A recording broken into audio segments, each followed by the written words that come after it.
살아계셔서 오늘 또 역사하시는 하나님 아버지, 차가운 바람이 몸을 묻히게 하는 때이지만 오늘도 거룩한 하나님 전에서 영과 진리로 예배를 드리게 하시니 감사를 합니다.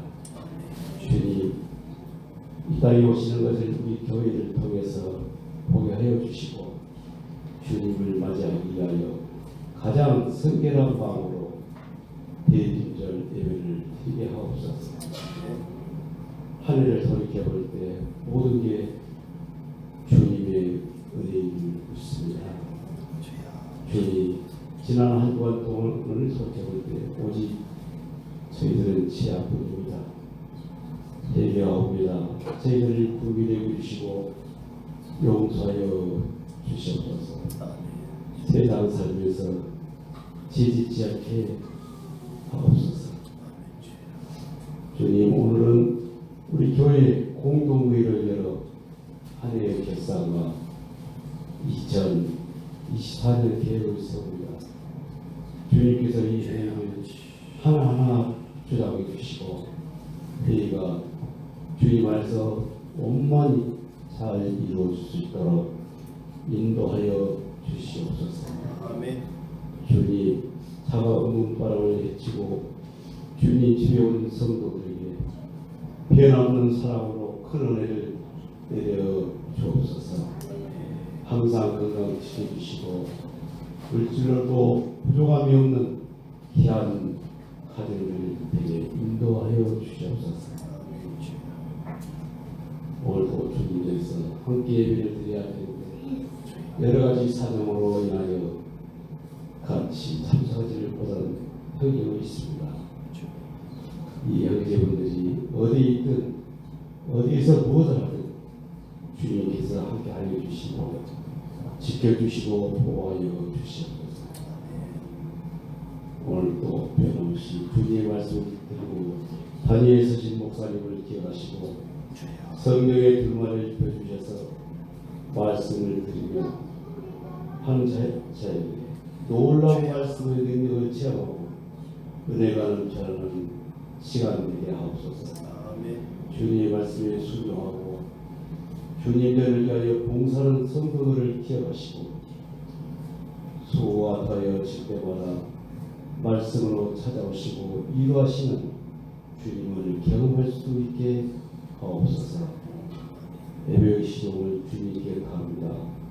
이 시간에도 우리들 가운데 말씀으로 찾아오시는 우리 주님 함께 하심을 믿사옵고 우리를 죄에서 구원하시는 예수 그리스도 이름으로 감사하며 기도드리옵나이다. 아멘.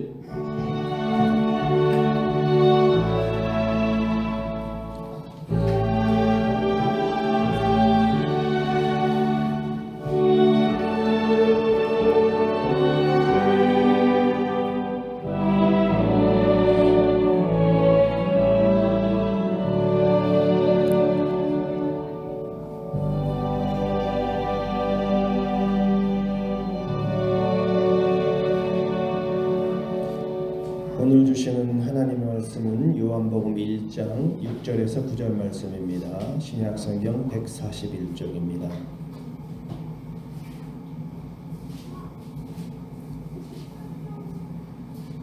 요한복음 1장 6절에서 9절 말씀 제가 봉독해 드리겠습니다. 하나님께로부터 보내심을 받은 사람이 있으니 그의 이름은 요한이라. 그가 증언하러 왔으니 곧 빛에 대하여 증언하고 모든 사람이 자기로 말미암아 믿게 하려 함이라. 그는 이 빛이 아니요 이 빛에 대하여 증언하러 온 자라. 참빛 곧 세상에 와서 각 사람에게 비추는 빛이 있었나니.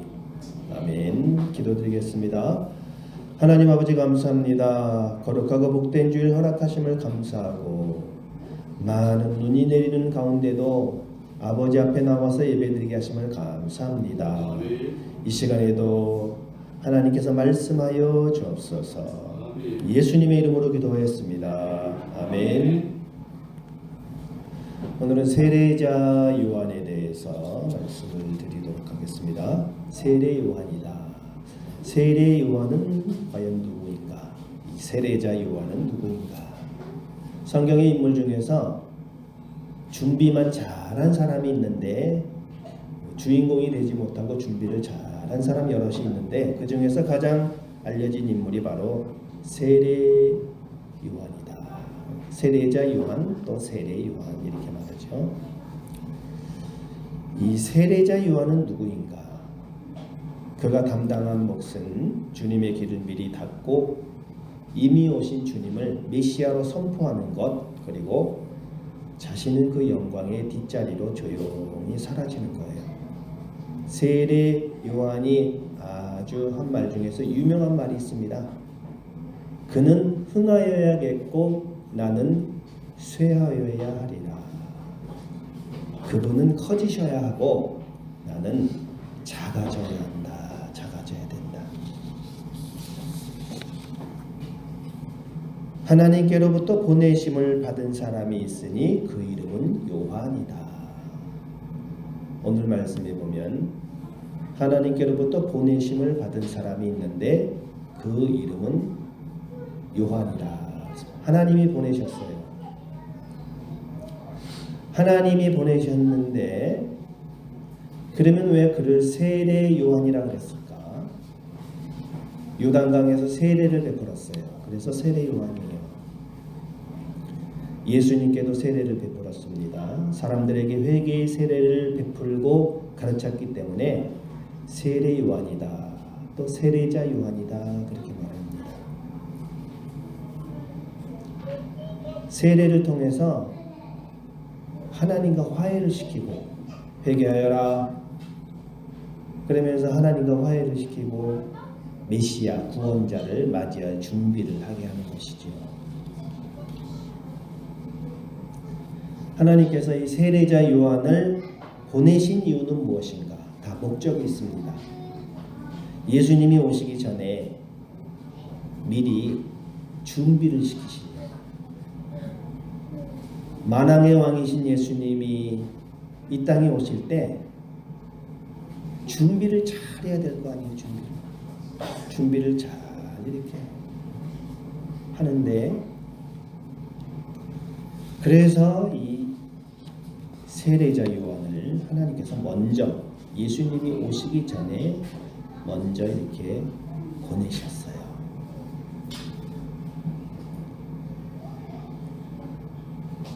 그가 증언하러 왔으니 곧 빛에 대하여 증언하고 모든 사람이 자기로 말미암아 믿게 하려 함이라. 세례 요한이 증언하러 왔다. 증언하러. 예수님이 오시기 전에 증언이라고 하는 것은 이제 법정에서 증언을 하는 증인을 증언한다 그러잖아요. 그러니까 그런 뜻이에요. 증언한다. 빛에 대하여서 증언하고, 자신은 빛이 아니고 자신이 빛이 아니고 빛에 대해서 증언을 하고, 그러니까 자신이 누구인지 철저하게 알아요. 명확한 자기 소명의식. 나는 빛이 아니다. 나는 빛이 아니고 빛에 대해서 증언하는 사람이라 이거예요. 그러니까 자기가 누군지 알아요. 우리도 내가 누군지 알아야 돼요. 내가 빛이 아닙니다. 빛에 대해서 증언을 하고, 정확한 또 명백한 자기 소명의식. 그러면서 자신은 뒤에 오시는 분의 신발끈을 풀어드리기에도 합당하지 않은 자기 낮춤의 자세. 나는 그분의 신발끈도 이렇게 풀어드리기도 합당치 않다. 그러니까 자기 낮춤의 자세가 아주 감동적입니다. 이런 마이너티리의 그런 삶이 어떻게 보면 신앙의 본질입니다. 우리가 신앙이라는 거 하는 것은 나 자신을 낮추고 겸손하게 주님만을 높이면서 살아가는 게 그게 신앙의 본질이에요. 어떻게 하든지 내가 남보다 더 중심이 되고 잘난 체를 하고 애쓰는 우리들에게 아주 통렬한 성찰을 하게 되는 거예요. 이 세례자 요한을 볼 때 그렇구나. 자기를 낮추는 것이 그것이 신앙의 본질이다. 내가 중심이 되기보다는 하나님이 중심이 되고 자신은 빛이 아니다 이거예요.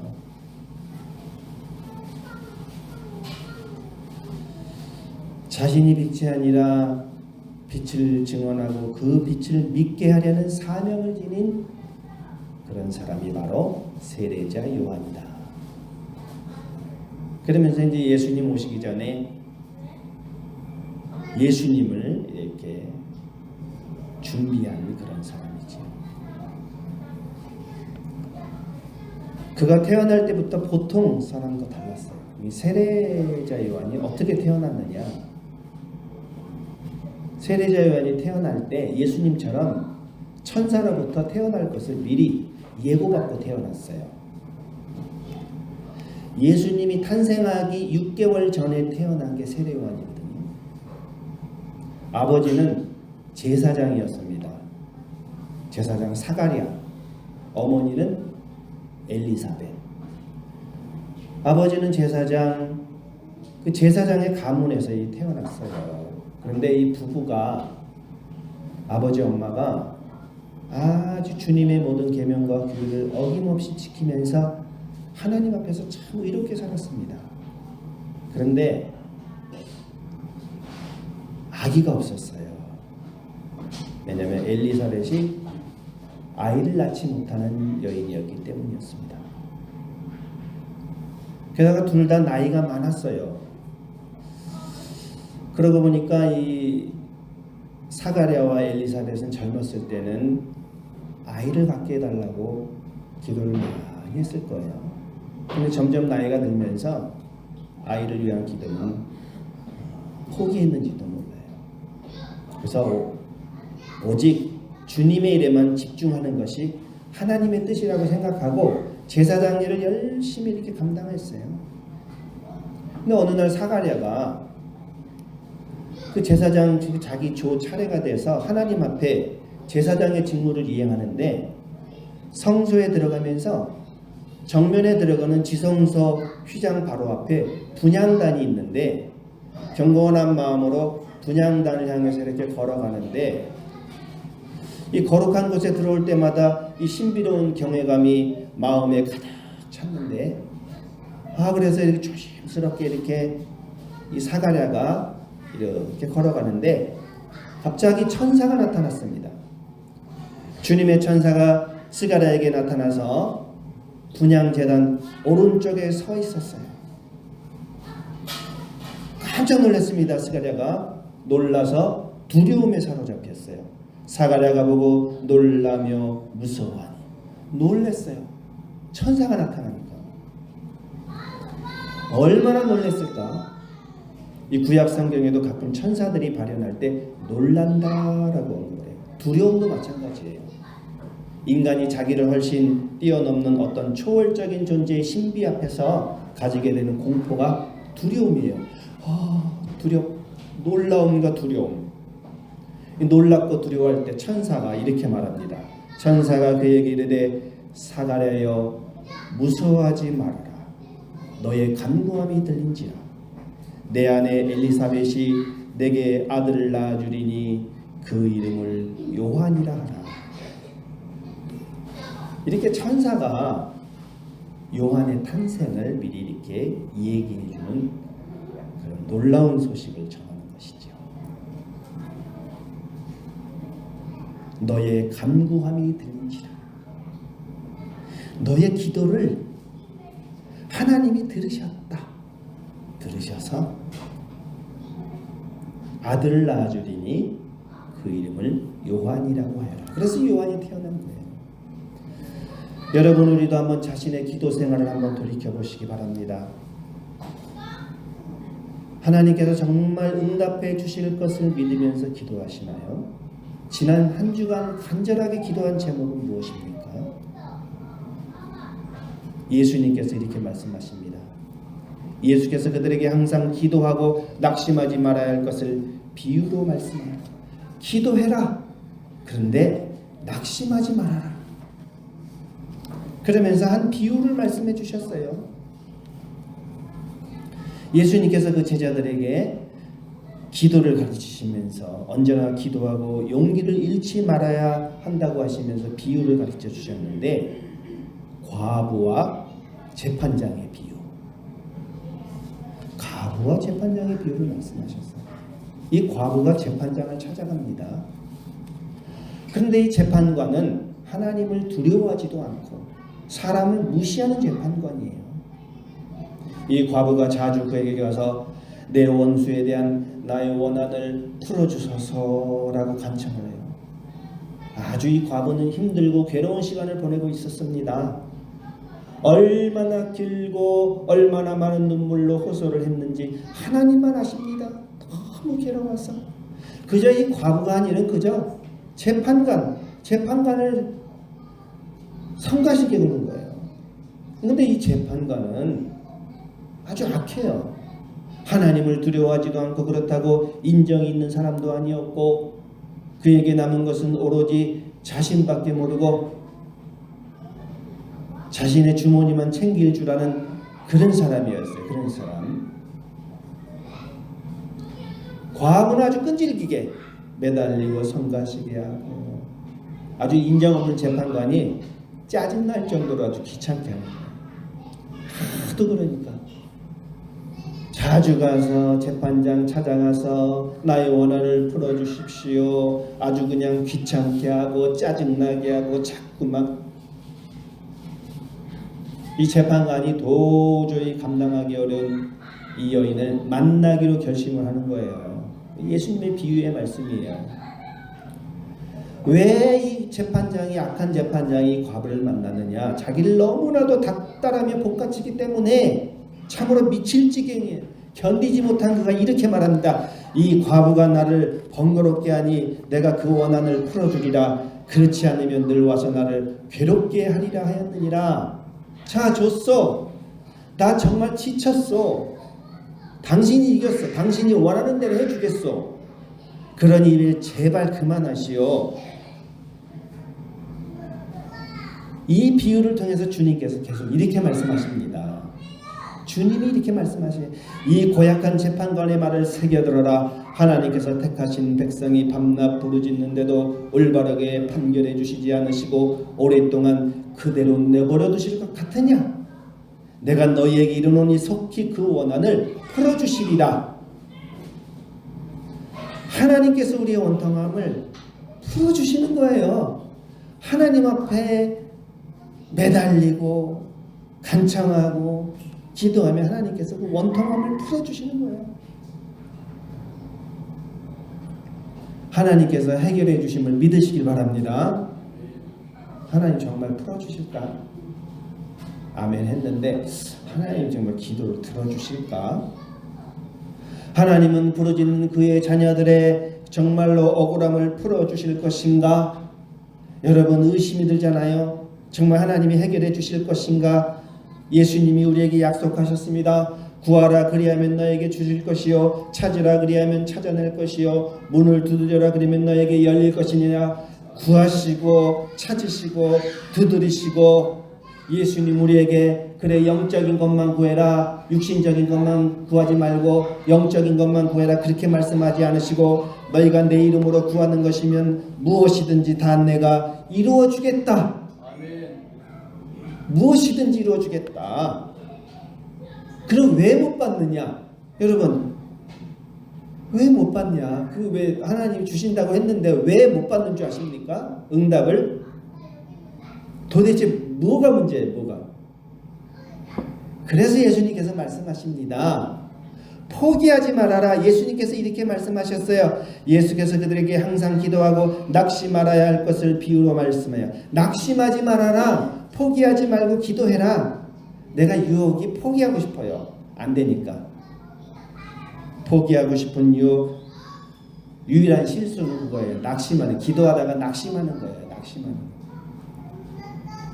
응답 받을 때까지 기도하면 응답 되는 거예요. 기도 응답은 응답 받을 때까지 하는 거예요. 세례 요한의 아버지 사가랴도 하나님께 기도한 내용 중에는 나라와 민족을 위한 기도가 있었을 것이고 유대 민족이 기다리던 메시아에 대한 그런 소망도 있었을 것인데 천사가 사가랴에게 두려워하지 마라 사가랴야 하나님께서 내 간구를 들어주셨다. 내 아내 엘리사벳이 아들을 낳을 터이니 아기의 이름을 요한이라 하여라. 그래서 요한이 태어났어요. 하나님 보시기에 큰 인물이 될 것이고 많은 사람을 이스라엘 사람들을 하나님께로 돌아오게 할 것이며 메시아를 맞을 준비를 할 것이다. 그런 사명을 받는 거예요. 그래서 요한이 어떻게 살았느냐? 세례 요한은 기득권을 다 버리고 제사장의 가문에서 출세할 수도 있었는데 광야에서 빈들에서 메뚜기와 들꿀을 먹으면서 살았어요. 그러면서 뭐라 그러냐면 나는 소리요. 이 노래가 그런 찬양이 있어요. 1990년대에 참 잘 불렀던 찬양. 나는 소리요. 강원재 집사님 나중에 나는 소리요 그 찬양 좀 한번 특송 좀 나중에 하시기 바랍니다. 나는 소리요. 아멘. 나는 소리요. 나는 소리요 이 찬양이 정말 이 80년대 선풍적인 아주 나 가진 재물이 없으나 이것도 참 유명했지만 주찬양 선교단의 나는 소리요. 세례 요한은 소리로 살았어요. 나는 소리요. 나는 소리다. 여러분 소리가 없다면 말씀이 전달되기가 쉽지가 않습니다. 하나님의 말씀이 소리가 없다. 물론 글로도 전달할 수 있지만 말씀이신 성자 예수님을 아주 쉽고 빠르게 전달하기 위해서는 소리인 요한이 필요한 거예요. 소리. 회개하라 천국이 가까우니라 그의 길을 곧게 하여라. 그의 오시는 길을 곧게 왕이 오시는 길을 준비하고 맞아들여라.